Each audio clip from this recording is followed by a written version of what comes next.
I think there are three structural things we need to talk about when we have this conversation.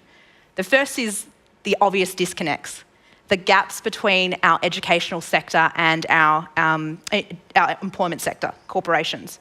We're actually 33 out of 33 in the OECD for the relationship between our higher education institutions and business.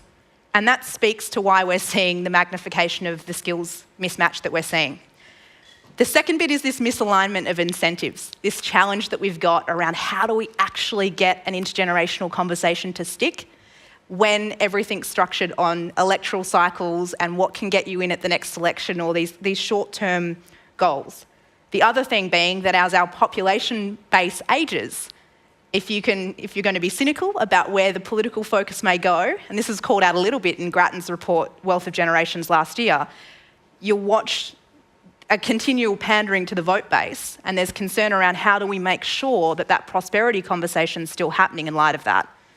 I think the third thing is, how do we make sure that we have true diversity at the table when we're talking about our national public policy agenda? There's an absence of that youth voice, and we need to think about how we meaningfully engage it at the conversation table.